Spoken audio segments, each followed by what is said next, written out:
D'ailleurs, je vous propose de regarder notre premier reportage consacré à un empire bâti depuis un siècle, celui des Libanais de Côte d'Ivoire. Malgré les crises, ils possèdent aujourd'hui les plus grosses entreprises ivoiriennes et pèseraient près de 8% du PIB national. Enquête sur cette communauté discrète qui nourrit tous les fantasmes. Cocotier à perte de vue, plage de sable fin, eau à 25 degrés. Bienvenue à Assigny, au bord de l'océan Atlantique. À 80 km d'Abidjan, c'est la station balnéaire la plus prisée de Côte d'Ivoire. Parmi ceux qui fréquentent l'endroit, la communauté libanaise de Côte d'Ivoire. C'est lequel des bateaux? C'est par là. Il est prêt? Ouais, il est prêt. On y va? Allez. Nader Fakri et Yaya Ezzedine passent très souvent leur week-end ici pour décompresser. Et la plupart des Libanais en fait, qui ont un chalet au niveau d'Assini Mafia, ils arrivent d'Abidjan, c'est 1 heure de route, ils garent leur voiture de l'autre côté, ils traversent avec leur bateau et ensuite ils viennent à leur chalet. Ces chalets et villas au bord de l'eau appartiennent en grande partie à des hommes d'affaires et commerçants de la diaspora libanaise. Dans cet endroit paradisiaque, le mètre carré peut valoir plus de 3 millions de francs CFA. Ils viennent ici après leur semaine de travail pour se reposer, pour se retrouver avec leur famille, pour jouer avec leurs enfants et puis également pour pratiquer des sports nautiques. On peut faire du jet ski, on peut faire du ski nautique et puis il y a également des rendez-vous d'affaires à Assigny. Assigny, c'est le lieu aussi où on peut se retrouver tranquillement, ne pas être perturbé par le travail et donc discuter affaires avec d'autres personnes. La plupart de ces Ivoiriens d'origine libanaise qui passent leur week-end à Assigny habitent et travaillent à Abidjan.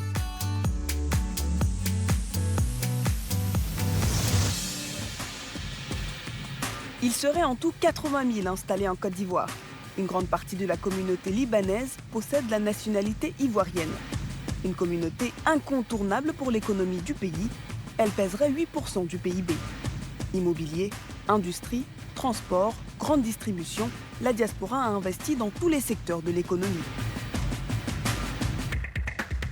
Parmi les sociétés détenues par la diaspora libanaise, Plastica. La marque fait partie des 3 plus grosses entreprises de production de plastique en Côte d'Ivoire. L'homme à la tête de la société, c'est lui, Abbas Badreddine. Il fournit le marché ivoirien, mais aussi toute la sous-région. Nous sommes dans notre entrepôt de stockage de produits finis. On a une superficie environ sur 2 niveaux, comme vous le voyez. Ici, on a un stock environ de 3 mois. On est tout le temps en pleine production pour alimenter ce stock. Et de ce stock repart à travers toute l'Afrique de l'Ouest. En tout, Plastica emploie plus de 1000 salariés. Emballage plastique, mobilier de jardin, ici la fabrication est automatisée. Grâce notamment à cette ligne de production dernier cri qu'il vient d'acquérir. Là, effectivement, comme vous le constatez, ils sont à la phase de fixation de la machine. Donc là, ils arrêtent chaque machine et ils essayent de fixer au sol et boulonner l'emplacement de la machine. L'homme d'affaires a investi dans ces machines plus de 3 milliards de francs CFA. Il compte vite rentabiliser l'investissement en produisant plus de 100 000 sacs par jour. Le but de cet investissement, c'est de diversifier nos activités. Donc là, on diversifie nos activités, on a plus d'accès à plus de clients et créer des emplois et être parmi les top 5 de la Côte d'Ivoire. Grâce à l'ouverture de cette nouvelle usine, le PDG de Plastica compte atteindre 20% de croissance et embaucher 300 personnes. Nous retrouvons le patron de Plastica chez lui. Abbas Badreddine est né sur le sol ivoirien. Il représente une nouvelle génération d'hommes d'affaires qui se posent en rempart contre les vieilles pratiques au sein de la communauté libanaise. L'idée est venue de révolutionner un peu ce que nos parents faisaient. Parce que tous les gens de ma génération aujourd'hui qui sont nés ici, qui ont grandi ici, qui ont récupéré les entreprises de leurs parents, c'est pareil. Ils sont dans une logique de changement. Donc aujourd'hui, le Libanais en Côte d'Ivoire, malheureusement, il est très mal vu. Parce que le Libanais, c'est tout le temps, dès qu'on dit Libanais, on parle corruption, fraude. Mais là, je pense avec notre génération à nous, l'image changera très bientôt. Abbas Badreddine en est conscient, la diaspora libanaise en Côte d'Ivoire jouit d'une mauvaise image. Alors pour la changer, il a décidé de miser sur les bonnes pratiques dans son entreprise. Une nécessité pour ce chef d'entreprise qui se dit très attaché à la Côte d'Ivoire. Dans le quartier de Marcouri à Abidjan, Abbas Badreddine retrouve un ami qui, comme lui, est né et a grandi ici. Le docteur Mohamed Lakis est une personnalité bien connue dans le quartier. Ouais, les jeunes, on dit quoi? Papa Lakis. Papa Lakis. Ça va? On dit quoi? Ça va? Ouais, ça va, quoi. Merci, ça va les jeunes? Ça va les jeunes? Ce quartier d'Abidjan est surnommé le Petit Beyrouth, car c'est le fief de la communauté libanaise de Côte d'Ivoire. Il existe en Côte d'Ivoire des Libanais de plusieurs générations. Moi, par exemple, mon grand-père est arrivé en Côte d'Ivoire en 1940. Ma mère est née ici. Là, on est à Marcouri résidentiel, dans le fief des Libanais. C'est une rue où il y a beaucoup de commerces de Libanais. On a tous les magasins, on a des coiffeurs, on a des restaurateurs, on a des restaurants. Salut, ça va? Ça va, ma belle? On a des supermarchés, on a un peu de tout. On se croirait ici à Beyrouth. Un petit Beyrouth où l'on trouve des produits typiques du Liban. Comme dans ce magasin où le docteur Mohamed Lakis et son ami Abbas Badreddine ont leurs habitudes. Donc là, on a tout ce qu'il faut comme produit qui rentre dans la culture libanaise. Vous allez le trouver ici. On a tout ce qui est fruit qui vient du Liban. Donc on a de tout. On a du kaki, on a du raisin du Liban, on a du citron du Liban, on a des petits pois, il y en a tout. Si une partie de la communauté libanaise est installée en Côte d'Ivoire depuis plusieurs générations, l'autre est arrivée plus récemment. C'est le cas de l'homme d'affaires Abdoul Hussein Beydoun, PDG du groupe Yechi. Arrivé du Liban à l'âge de 16 ans, il avait commencé tout petit dans un garage de réparation de vélos et de motos. Aujourd'hui, c'est l'un des hommes les plus puissants de Côte d'Ivoire. C'est comme tout le monde, hein, commencé tout petit, dans un commerce tout simple, dans un quartier commercial et populaire qui s'appelle Adjamel. Parti de rien, le groupe Yechi, c'est aujourd'hui l'une des plus grosses entreprises de Côte d'Ivoire. En 2017, il a réalisé un chiffre d'affaires de plus de 300 milliards de francs CFA. Composé de 10 sociétés, le groupe est présent dans le négoce, la distribution, mais son fleuron, c'est surtout la Sotralci, une usine de transformation de l'acier et de l'aluminium. Symbole de ces hommes d'affaires libanais qui ont fait fortune sur le sol ivoirien, Beydoun se définit comme un homme fidèle de la Côte d'Ivoire, même en période de tempête. On a vécu tous les mois de crise. Nous avons racheté les affaires pendant les gens partaient, les crises. On est resté là. On a gardé l'emploi, on a sauvegardé et on a développé. Parce que je suis attaché à la terre, je suis attaché à la population. Rester fidèle à la Côte d'Ivoire, une devise qui a fait la force et la réussite de Beydoun. Son groupe a connu un développement fulgurant les 20 dernières années. Et l'homme continue d'investir en Côte d'Ivoire. Il veut faire de la Sotralci le leader du marché dans le pays. Pour le directeur de l'usine, le pari d'Abdoul Hussein Beydoun est en passe d'être gagné. Nous sommes le deuxième acteur sur le marché actuellement, mais le fait d'avoir investi dans des machines de dernier cri, de très haute technologie, nous permettent de plus en plus de nous positionner comme étant un challenger du producteur historique et nous sommes en train de gagner de plus en plus de parts de marché. Grâce à ce nouvel investissement, Sotralci, actuellement deuxième, compte détrôner le leader du marché. L'usine fabrique entre 500 et 1000 tubes par heure. Des sociétés dirigées par la diaspora libanaise, il y en a aujourd'hui plus de 3000 en Côte d'Ivoire. Et depuis 2010, ces patrons ont même créé une institution pour les représenter, la Chambre des commerces et d'industrie libanaise. Elle fédère 250 grands groupes qui appartiennent tous à la communauté libanaise. Joseph Khoury est le patron de l'établissement. Pour lui, l'objectif est clair, il faut défendre les intérêts de ses membres.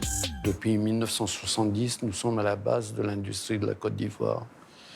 Donc il fallait créer cette chambre parce qu'il n'y avait pas une structure qui représentait ces opérateurs économiques libanaises. Nous avons trouvé que la chambre de commerce était la structure la mieux adaptée pour représenter ces opérateurs économiques libanais, pour défendre leurs intérêts. Le bureau de la chambre de commerce se réunit régulièrement. Objectif, passer à la loupe chaque nouvelle loi concernant les entreprises. Chaque fois qu'il y a des textes nouveaux ou importants qui rentrent qui demandent à être appliquées. On regarde, on fait un peu le point avec d'abord à la source en récupérant les informations de nos adhérents, et puis on s'est réunis pour essayer d'harmoniser avant de rencontrer les autorités, que ce soit le ministère du Commerce, de l'Industrie, de la Douane, etc. Un réseau pour assurer la défense de ses intérêts. Voilà ce qui fait la force de la diaspora libanaise. Et la Chambre de commerce fait tout pour le cultiver. Aujourd'hui, dans la salle des fêtes de l'Hôtel Ivoire, c'est musique et danse libanaise. La soirée de gala est organisée par la Chambre de commerce libanaise. Les convives, des grands patrons de Côte d'Ivoire, mais aussi des Libanais installés dans d'autres pays d'Afrique. Ce dîner d'affaires, c'est l'occasion idéale pour mieux se connaître. Aujourd'hui, si je sais que par exemple tel ou tel compatriote est dans tel pays et qu'il peut m'avoir des marchés, c'est très important. Donc ça fait évoluer, ça fait élargir mon entreprise à moi. Je viens de faire la connaissance des Libanais qui vivent en Afrique du Sud, qui sont très intéressés avec nos produits, qui ont l'intention de prendre en gros pour aller vendre chez eux. Selon la Chambre de commerce et d'industrie, la communauté libanaise en Côte d'Ivoire génère 150 000 emplois dans le pays. Un acteur économique uni qui est devenu incontournable pour les autorités ivoiriennes. Toujours selon la Chambre de commerce, la communauté libanaise représente près de 15% des recettes fiscales de l'État. Roland Portela, on vient de voir l'exemple de cette communauté libanaise basée en Côte d'Ivoire. On aurait pu faire la même incursion dans d'autres pays où elle est tout aussi présente. Oui, je pense que c'est à féliciter d'avoir une communauté comme cela qui est très active et surtout qui crée des emplois. Et il faudrait que maintenant regarder le long terme, parce que la communauté libanaise existe au Sénégal, en Côte d'Ivoire depuis un siècle. Maintenant, il faut qu'elle s'organise aussi en fonction des défis actuels de l'Afrique, qui est de construire une industrialisation pérenne, d'être fort dans l'économie numérique, etc. Et surtout, il faudrait qu'il y ait un partage un peu plus équitable. Il faudrait créer des écosystèmes qui travaillent aussi avec des entrepreneurs africains, d'origine africaine, avec des entrepreneurs ivoiriens pour créer les filières de demain. Mais justement, c'est cela l'enjeu aujourd'hui, à mon sens. Plutôt que chacun reste dans les diverses communautés, il faut maintenant qu'il y ait une conjonction de toutes les forces pour pouvoir aller de l'avant. Alors justement, on l'a vu, cette communauté libanaise, elle est très puissante. Qu'est-ce qui fait aujourd'hui son succès? Quelle est la clé de son succès? La clé du succès, c'est d'abord culturel. Je pense que ce qui fait la clé de son succès, c'est la solidarité. Et c'est ce qu'on appelle une solidarité constructive. Ce n'est pas seulement une solidarité pour manger, comme on le dit de manière un peu vulgaire, c'est pour créer des emplois, c'est pour créer des unités de production, et c'est cela dont on a besoin en Afrique aujourd'hui. Donc ils sont solidaires, et ils sont pragmatiques, et ils ont aussi une vision, mais maintenant il faut que cette vision s'incorpore aussi à la vision générale d'un État en Afrique. Mais est-ce que les économies africaines doivent permettre à des investisseurs venus de l'étranger de s'installer durablement? Ah oui, mais c'est ce qu'il faut. Parce qu'on ne veut pas d'investisseurs étrangers qui viennent faire du nomadisme. Parce qu'on ne peut pas construire des États, des économies pérennes avec des investisseurs qui viendraient faire des investissements de manière ponctuelle, etc. Donc aujourd'hui, c'est la pérennisation des entreprises qu'il faudrait sur le long terme et des investisseurs qui apportent des capitaux, qui apportent des savoir-faire en termes de capital humain, en termes d'innovation technologique. C'est tout cela qu'il faut organiser aujourd'hui. Mais est-ce que le risque, ce n'est pas que le continent se fasse tout simplement dépouiller? Là, en fait, maintenant, d'où la nécessité d'avoir des politiques publiques. Donc, dans ce qu'on appelle, sans être présomptueux, un État stratège, il faut que les pouvoirs publics, les politiques, les institutionnels sachent créer l'équilibre. Parce que c'est cela. Alors, très souvent, nous, on a des exemples où des entrepreneurs se plaignent un peu parce qu'ils estiment qu'ils n'ont pas accès à certains marchés. Donc là, c'est à l'État de jouer son rôle justement, de régulateurs, que ce soit dans les télécoms, dans le numérique, dans l'agro-industrie, etc. Donc, si je comprends bien, ces investissements étrangers, c'est une nécessité. Oui, c'est une nécessité, bien évidemment. Mais il faut que ça s'accompagne de la montée en gamme aussi du secteur privé local, du secteur privé national. Comme chaque mois, réussi